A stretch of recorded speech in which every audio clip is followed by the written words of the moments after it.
ननद रानी, पूछना तो दूर की बात है, मैं तो आपकी शक्ल देखना भी पसंद नहीं करूंगी। ममता फटाफट अपना सामान पैक करने में लगी हुई थी। जब से पापा का कॉल आया है, बस उसे किसी भी तरह जल्द से जल्द मायके पहुंचना था। समीर कहकर भी गया था कि मैं थोड़ी देर में आ रहा हूँ, तुम अपना सामान पैक कर लो, फिर मैं तुम्हें तुम्हारे मायके छोड़ आऊंगा। लेकिन आधा घंटा होने को आया, वो अभी तक नहीं आया।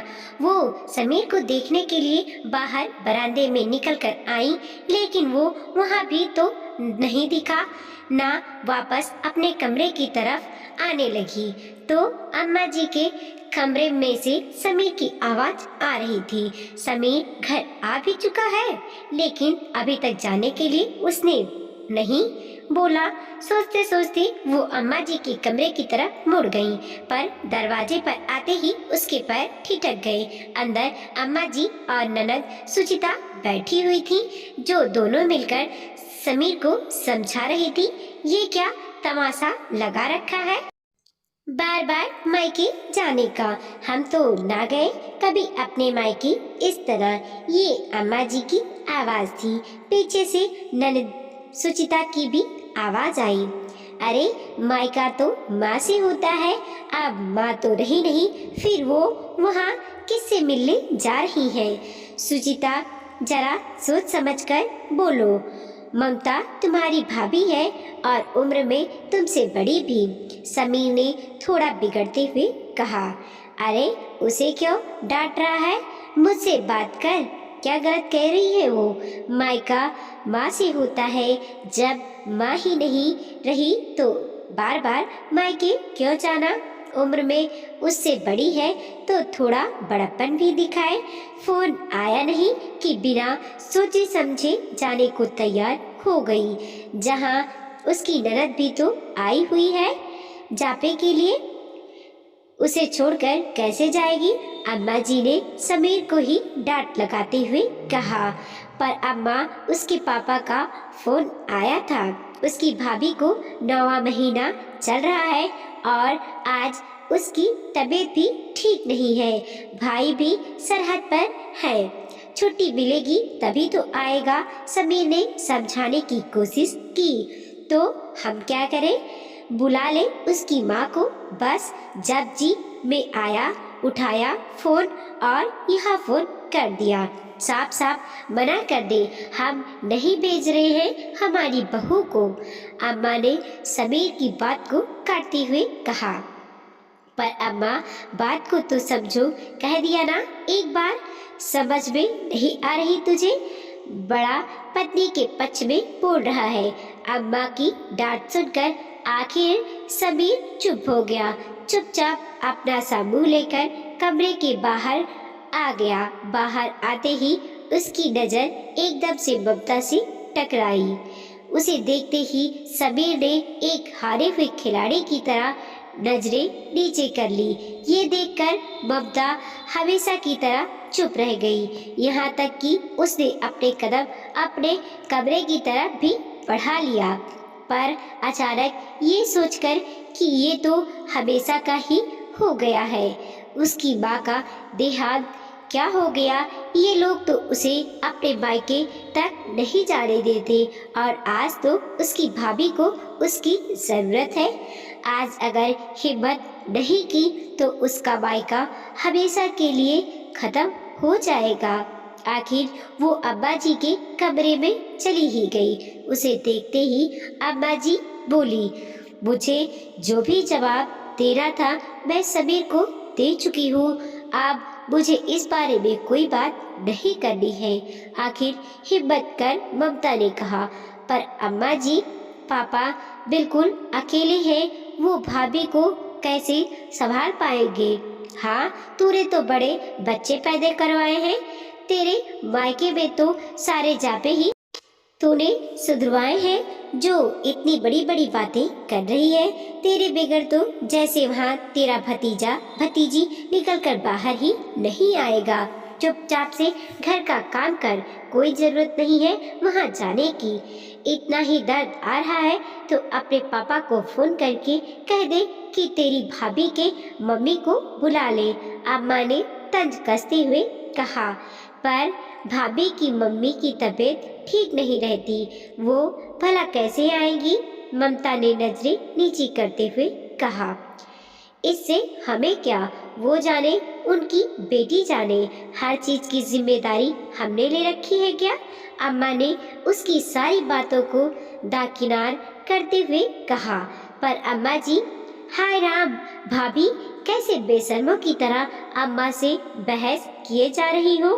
भला ये कोई बहू के लक्षण होते हैं? अरे वो तो मेरी अम्मा सीधी सादी है जो आपको समझा रही है, वरना मेरी सास जैसी होती तो जुबान खोल भी नहीं पाती आप। सुचिता ने आग में घी डालने का काम किया। अरे बेटा, भला किसको कद्र है ऐसी सास की? अब तू ही देख ले मैं कैसे बर्दाश्त करती हूँ। अम्मा ने सुचिता के सामने अपनी मजबूरी दिखाते हुए कहा और फिर ममता को डांटते हुए बोली, आप खड़े खड़े देख क्या रही है? जा फटाफट से चाय नाश्ता लेकर आ, भूख लग रही है। और वैसे भी तेरी ननद आई हुई है यहाँ पर जापे के लिए, उसके खाने पीने का ध्यान रख। ननद की सेवा तो हो नहीं रही है, भाभी की सेवा करने जाएगी। आखिरकार ममता मन मारकर रसोई में आ गई और चाय नाश्ते की तैयारी करने लगी। तभी उसका मोबाइल बज उठा तो वो फटाफट कमरे में मोबाइल लेने गई तो देखा पापा का फोन था। उसने फटाफट फोन उठाया तो पापा बोले, ममता तू कब तक आएगी बेटा? मैं तेरी भाभी को हॉस्पिटल तक ले आया हूँ, पर एक महिला तो उसके साथ होनी चाहिए ना। ममता के मुंह से बोल ही नहीं फूट रहे थे। आखिर कैसे बोले कि उसके ससुराल वालों ने उसे आने की इजाजत ही नहीं दी। जब वो बिल्कुल चुप रही तो उसके पापा बोले, बेटा तू आ रही है ना? कहीं समधन जी ने मना तो? अचानक ममता की रुलाई छूट गई। तब उसके पापा बोले, तू फिक्र मत कर, तू अपना घर संभाल, मैं सब देख लूंगा। जैसे तू मेरी बेटी है वैसे बहू भी तो मेरी बेटी है ना, बस तू जी छोटा मत कर। कहते हुए पापा ने फोन रख दिया। ममता का मन अपने ससुराल वालों के लिए नफरत से भर उठा। ममता की शादी पिछले साल ही हुई थी। शादी के बाद सब कुछ ठीक था, उसके मायके आने जाने पर भी कोई रोक टोक नहीं थी। सुचिता की शादी में भी उसके मायके वालों ने खूब बढ़ चढ़कर मदद करवाई थी, लेकिन 5 महीने पहले अचानक एक दिन उसकी मम्मी का एक्सीडेंट हो गया और वो इस दुनिया से कूच कर गई। तब बस वो 15 दिन अपने मायके रुक कर आई थी, पर उसके बाद से जब भी वो मायके जाने की बात करती, किसी न किसी बहाने से उसे जाने नहीं दिया जाता।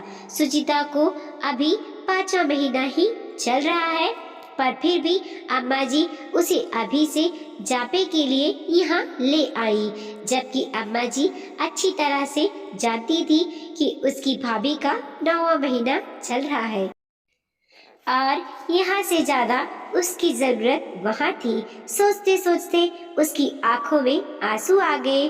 उसने अपने आंसू पोंछे और रसोई में नाश्ता तैयार करने आ गई। नाश्ता बनाकर सबको परोस दिया और रात के खाने की तैयारी करने लगी, पर मन किसी काम में नहीं लग रहा था। पापा तो उसकी मजबूरी समझ चुके थे, पर क्या भाभी समझेंगी? बस यही बातें दिमाग में चल रही थी। तब तक पापा का फोन फिर से आ गया। बधाई हो बेटा, तू भतीजे की बुआ बन गई। पापा के ये शब्द सुनकर ममता को बहुत खुशी हुई, पर फिर उसने कहा, पापा भाभी कैसी है? अरे भाभी बिल्कुल ठीक है। भाभी की मम्मी और मौसी दोनों आ गई थी तो उसकी मौसी ने सब कुछ संभाल लिया और अभी 10-12 दिन के लिए वो लोग यहीं पर रुकी है। ले मैं तेरी भाभी से तेरी बात करवाता हूँ। पापा सुनो तो।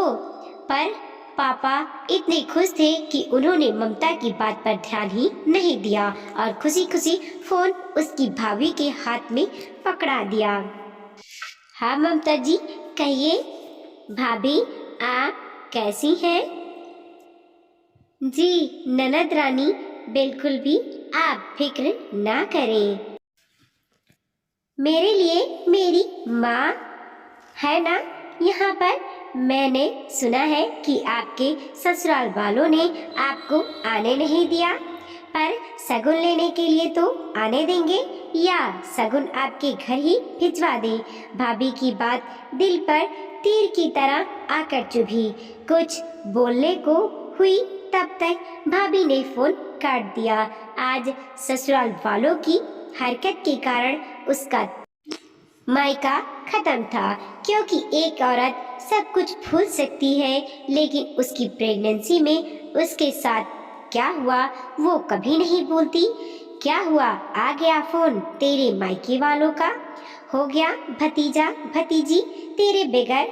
अचानक अम्मा की बात से उसकी तंद्रा टूटी। भतीजा हुआ है, उसने धीरे से कहा। चलो बढ़िया है भाभी, अब तो मोटा नेक हाथ लगेगा। आखिर आप इकलौती बुआ जो ठहरी, सुचिता ने कुटिल मुस्कान के साथ कहा।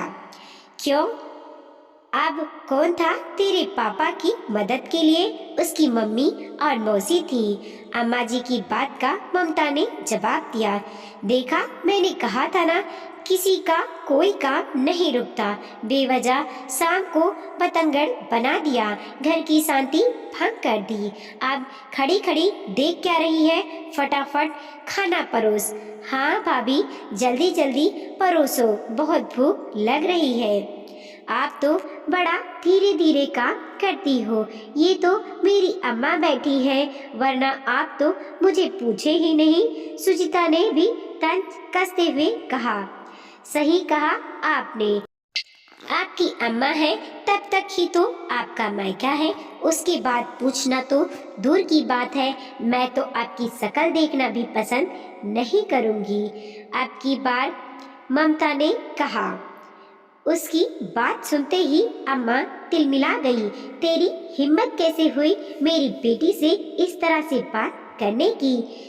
ये इस घर की बेटी है, इस घर पर इसका बराबर का हिस्सा है। होगा, मैं क्या करूं? मेरा मायका खत्म करवा कर आपको क्या लगता है आपकी बेटी का मायका रह जाएगा? प्रॉपर्टी भले ही दे दो आप इन्हें, पर मायके के नाम पर बोलने वाले के लिए तरसेंगी ये। तुझे मेरी बेटी को बद्दुआ देते शर्म नहीं आती?